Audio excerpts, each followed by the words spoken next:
யாருமே இல்லாத கடையில யாருக்குடா டீ ஆத்துற? உன் கடமை உணர்ச்சிக்கு ஒரு அளவே இல்லையாடா? தண்ணிக்கேனு கணேஷ் நேற்று என்னமோ படகுல போகணும்னு அப்படின்னா இப்படின்னு, அதாவது அந்த ஃபெஞ்சல் புயல் இருக்குல்ல, அது வந்து கரையை கடந்துருச்சு, இப்ப வலுவிழந்துருச்சு. அதை வந்து நீ தெரிஞ்சுக்கோ. அதே மாதிரி நீங்க நினைச்சீங்களா அந்த பாதிப்பு ஏற்படும் இந்த பாதிப்பு ஏற்படும்னு, எந்த விதமான பாதிப்பும் ஏற்படல. கொஞ்சம் கொஞ்சம் அங்கங்க பிரச்சனைகள் இருக்கு, அதையுமே நாங்க சரி பண்ணிட்டோம். இன்னொன்னு முக்கியமான ஒரு விஷயம் சொன்னீங்க, நீ களத்துல வந்து உங்க தலைவர்கள் வருவாங்களா, முதல்வரும் துணை முதல்வரும் களத்துக்கு வருவாங்களா நீ கேட்ட. நேத்து இங்க பிரச்சனைகளை சரி பண்ணது மட்டும் இல்லாம, இன்னைக்கு எங்க சின்னவர் இருக்காருல்ல, யாரு, டெபுட்டி சிஎம் உதயநிதி ஸ்டாலின் அவர்கள் வந்து விழுப்புரத்துக்கே போயிருக்காரு.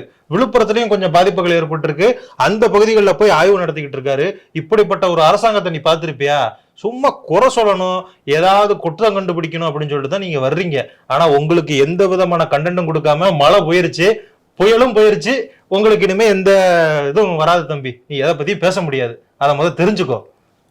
மழை வந்துச்சு, புயல் வந்துருச்சு, எல்லாம் போயிட்டு இப்ப இன்னொரு புயல் ஒண்ணு வந்திருக்கேன். இன்னொரு புயலா? என்னப்பா கரையை கடந்து போய்கிட்டு இருக்கு கடலுக்குள்ள புயல் வந்துச்சான். புயல் அதாவது லண்டன்ல தனது படிப்பை முடிச்சுட்டு தமிழக பாஜகவின் மாநில தலைவர் அண்ணாமலை, அதாவது புயல் தமிழகத்துக்கு வந்துட்டு தாயகம் திரும்பிட்டு பிரம்மாண்டமான வரவேற்புன. பிரம்மாண்டமான வரவேற்பு. அதாவது நேத்து செய்தி ஃபுல்லா பாத்தீங்க அப்படின்னா, சின்னவர் அதை பண்றாரு, ஸ்டாலின் இதை பண்றாரு அப்படின்னு போட்டுட்டு இருந்தாங்க. ஆமா, நீங்க பாத்தீங்கன்னா மொத்த சேனலுமே அங்கதான் அண்ணன் என்ன பேசுவாப்ல, அண்ணன் என்ன பண்ண போறாப்லன்னு. நேத்து ஃபுல்லா நீங்க மழை, ஆகா மழை, போட் ரெடி பண்ணணும், அது ரெடி பண்ணணும், இது ரெடி பண்ணணும் பயந்துட்டு இருந்தீங்க. ஆகா அண்ணாமலை பேசிட்டாப்ல, இனிமே என்னடா பண்ணணும், அடுத்து என்ன முன்னெச்சரிக்கை எடுக்கணும் அப்படிங்கிற மாதிரி தான் போயிட்டு இருக்கு. ஃபுல் அண்ட் ஃபுல் எல்லா நியூஸும் அங்கதானே இருக்காங்க. அப்படியா? என்னமோ முதல் பாலே சிக்ஸர் அடிச்ச மாதிரி பேசிக்கிட்டு இருக்க. அவர் என்ன பேசியிருக்காரு? ஏற்கனவே எல்லாரும் பேசினதான் பேசியிருக்காரு. திராவிடத்தை எதிர்ப்போங்கிறாரு.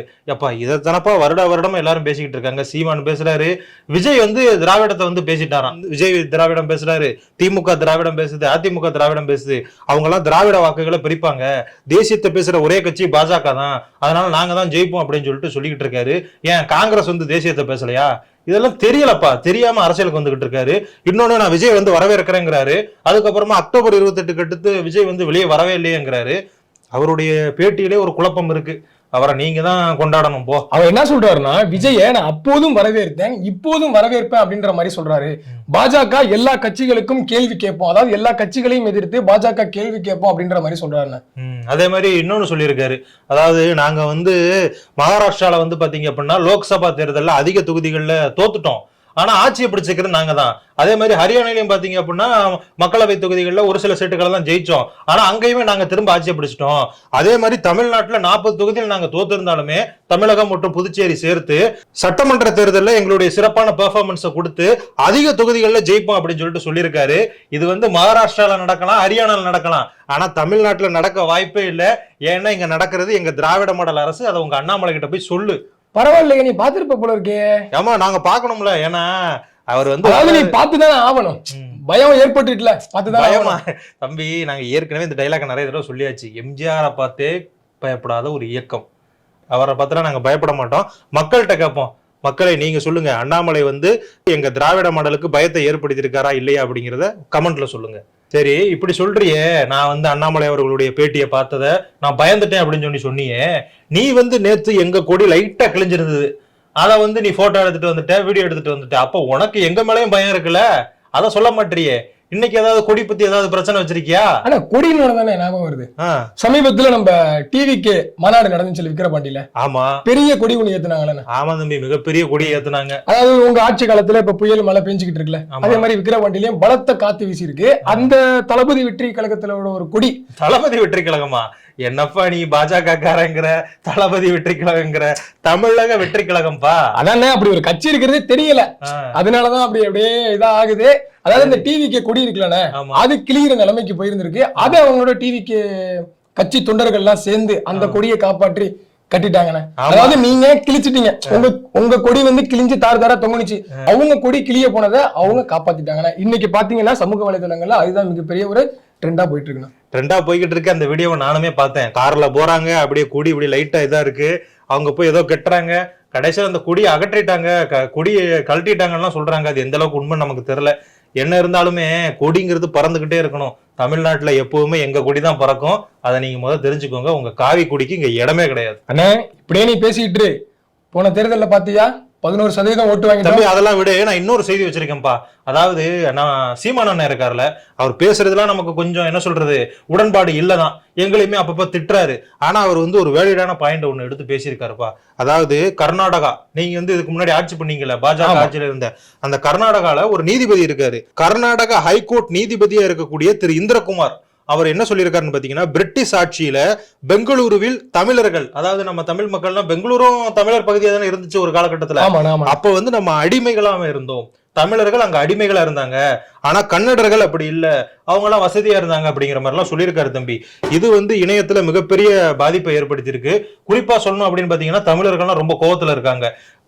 நாங்க எப்படி ஒரு நடவடிக்கை எடுத்தோம், தெலுங்கு மக்களை பத்தி கஸ்தூரி அவர்கள் பேசினதை வந்து அந்த மக்களோட மனசு புண்படும்படி இருந்துச்சுன்னு சொல்லி நாங்க வந்து உடனே நடவடிக்கை எடுத்தோம்ல, அதே மாதிரி கர்நாடக அரசு வந்து நடவடிக்கை எடுக்கல அப்படிங்கிற மாதிரி ஒரு கோரிக்கையை வந்து எல்லாரும் முன் வச்சிருக்காங்க.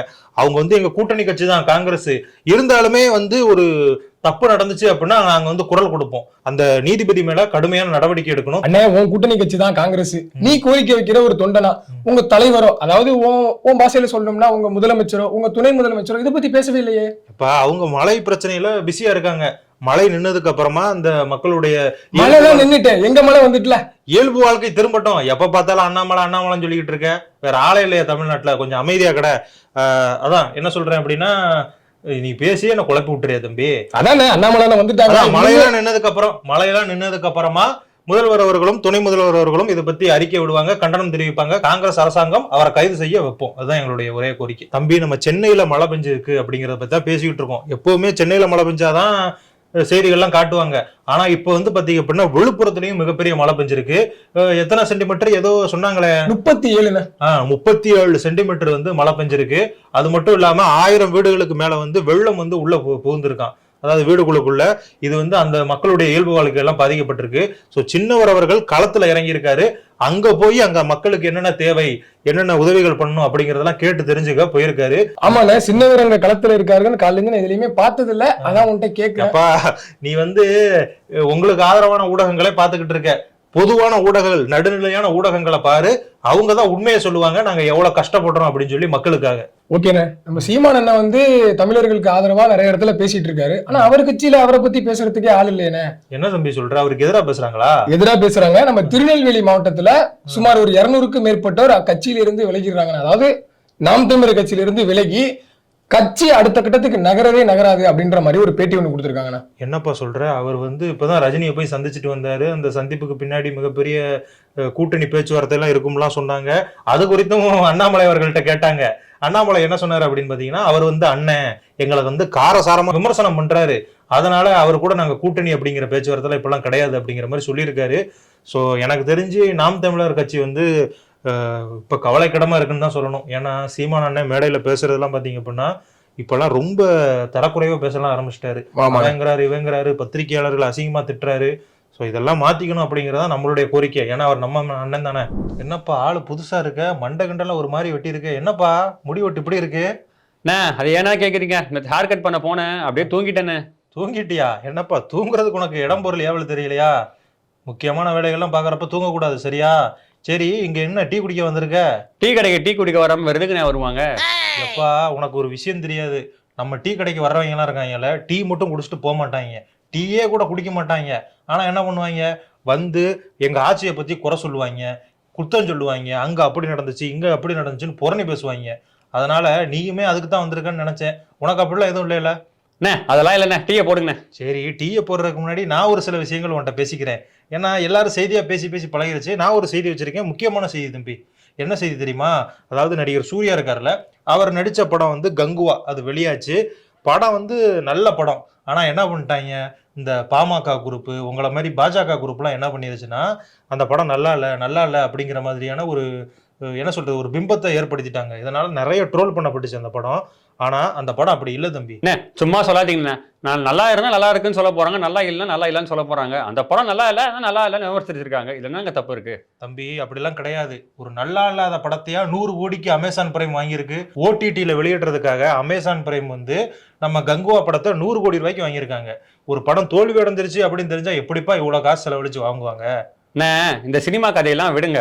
நான் உங்களுக்கு தேவைப்படுற மாதிரி நல்லா இன்டர்நேஷனல் நியூஸ் சொல்றேன், கேக்குறீங்களா? இன்டர்நேஷனல் நியூஸா? என்னப்பா கை எப்படி ஏதோ பள்ளிக்கூடத்துல உட்காந்த மாதிரி வச்சுக்கிட்டு இருக்க? சும்மா கையை நீட்டி பேச வேண்டியதானே? சொல்லு, இன்டர்நேஷனல் நியூஸ் சொல்லு, என்னன்னு கேட்போம். உங்களுக்கு FBI தெரியுமா? FBI? எனக்கு இந்த RBI தான் தெரியும், ரிசர்வ் பேங்க் ஆஃப் இந்தியாமாங்க. FBIனா என்னது? அது எது பேங்கா? FBIனா ஃபெடரல் பியூரோ ஆஃப் இன்வெஸ்டிகேஷன். நம்ம ஊர்ல CBI எப்படியோ அந்த மாதிரி அமெரிக்கால FBI. ஓகே. அங்க நம்ம இந்திய வம்சாவளியை சார்ந்த கஷ்யப் காஷ் பட்டேல் அப்படிங்கிறவருக்கு FBI டைரக்டர் பொறுப்பை ட்ரம்ப் அரசாங்கம் கொடுத்திருக்கு. அவருக்கு 44 வயசு ஆகுது. ஓஹோ, அவருக்கு 44 வயசாகிறதெல்லாம் பெரிய விஷயம் கிடையாது. ஆனா ஒரு இந்திய வம்சாவளியை சேர்ந்தவர், நீ சொன்ன FBIயா, அந்த இதுல ஒரு முக்கியமான பதவியில உட்கார்ந்துருக்காரு, அப்படித்தானே? ஆமாண்ணே. இந்தியர்கள் வந்து இந்தியா மட்டும் இல்லாம உலகம் முழுக்க நிறைய முக்கியமான பதவிகள்ல இருக்காங்க. அதுல இதுவும் ஒரு உதாரணமா இருக்க போகுது. சரி, என்ன வெளிநாட்டு செய்தி தான் சொல்லுவியா? இந்திய அளவுல வேற ஏதாவது செய்தி இல்லையா? இருக்குண்ணே. இப்போ சமீபமா நம்ம பிரதமர் மோடி ஒரிசாவோட தலைநகர் புவனேஸ்வர் இருக்குல்ல, ஆமா, அங்க DGPக்கும் IGPக்கும் ஒரு மாநாடு நடத்தினாங்க. DGP IGP ஆம்ல? IGP இல்லைன்னா DGP அண்ட் IGக்கு மட்டும்தான் அங்க ஒரு மாநாடு நடத்தினாங்க. அந்த மாநாட்டுல இன்னும் அடுத்த 2 வருஷத்துக்குள்ள நக்சல்ஸ் மொத்தமா ஒழிச்சிடணும், இந்த நாட்டை விட்டு ஒழிச்சிடணும் அப்படின்னு சொல்லிட்டு மோடி அவர்கள் ஒரு கோரிக்கை விட்டிருக்காரு. தெரியுமா உங்களுக்கு? இது தெரிஞ்சு என்ன தெரியாம என்ன? அவர் வந்து ஒரு காலத்துல என்ன சொன்னாரு? திராவிடத்தை ஒழிப்போம்னாரு. அது நடந்துச்சு, நடக்காது. அதே மாதிரி நக்சலை ஒழிப்போம்னு சொல்லியிருக்காரு. ஆனா அது நடக்கணும் அப்படின்னு சொல்லிட்டு நாங்களும் வேண்டிக்கிறோம். டெல்லி நியூஸ் தெரியுமானே உங்களுக்கு? டெல்லி நியூஸா? என்னப்பா உனக்கு தெரியாதனமா ஒரு இந்திய அளவுல நியூஸ் சொல்லுன்ட்டா ஒவ்வொன்னா சொல்லிக்கிட்டு இருக்க. சரி சொல்லு, டெல்லியும் கேட்டுருவோமே. என்னென்ன இந்திய அலையன்ஸ்ல இருக்கீங்க, உங்களுக்கு தெரியாதா? இந்திய அலையன்ஸ்ல இருக்கோம்னா இந்திய அலையன்ஸ்ல எத்தனை கட்சி இருக்கு, எத்தனை கட்சி இல்ல அப்படிங்கிறது எனக்கு ஒரு குழப்பமா இருக்கு. அந்த அளவுக்கு குழப்பமான ஒரு கூட்டணியா இருக்கு.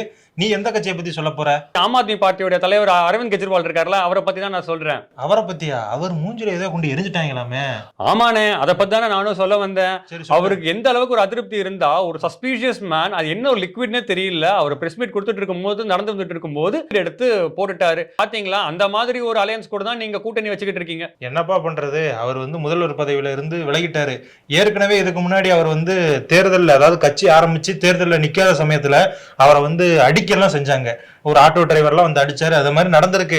அதுக்கப்புறமா அவர் ஜெயிச்சு தானே வந்திருக்காரு. அந்த மாதிரி இந்த சம்பவத்துக்கு அப்புறமா அவர் ஜெயிச்சு வருவார் அப்படின்னு சொல்லிட்டு நம்புவோம். நீயுமே எப்படி தானப்பா இருக்க? வந்தமா டீயை குடிச்சோமா போனோமா இல்லாம நீயுமே புறணிதான் பேசுற. அதனால உனக்கு டீ கிடையாது, நீ கிளம்பு. பேசு தமிழா பேசுவினுடைய மக்கள் ஃபவுண்டேஷன் மூலமா நம்ம ஒரு மிகப்பெரிய ஒரு பசு சரணாலயம் அமைப்பதற்கான முயற்சியில் ஈடுபட்டிருக்கோம். இந்த சரணாலயத்தை அடுத்த 5 ஆண்டுகளுக்குள்ளார நம்ம முழுமையாக கட்டமைச்சு நம்முடைய பாரத பிரதமர் மோடி அவர்களுடைய கரங்களால் அதை திறக்க வேண்டும்ங்கிறதா என்னுடைய ஆசை.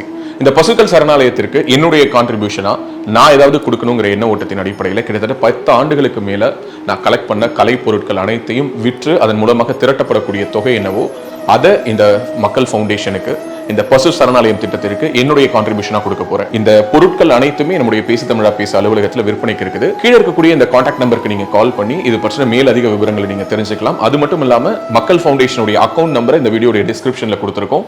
நீங்க நேரடியா அந்த அக்கௌண்ட் நம்பர் மூலமாவும் உங்களுடைய கான்ட்ரிபியூஷன்ஸை கொடுக்கலாம். பேசு தமிழா பேசு ஒரு சேனல் கிடையாது, அது ஒரு இயக்கம்னு நான் உறுதியா நம்புறேன். உங்களுடைய குரலை தான் நாங்க ஒவ்வொரு வீடியோலையும் பேசுறோம், உங்களுடைய மனசாட்சியை தான் நாங்க பிரதிபலிக்கிறோங்கிற ஒரு எண்ணம் எங்களுக்கு இருக்குது.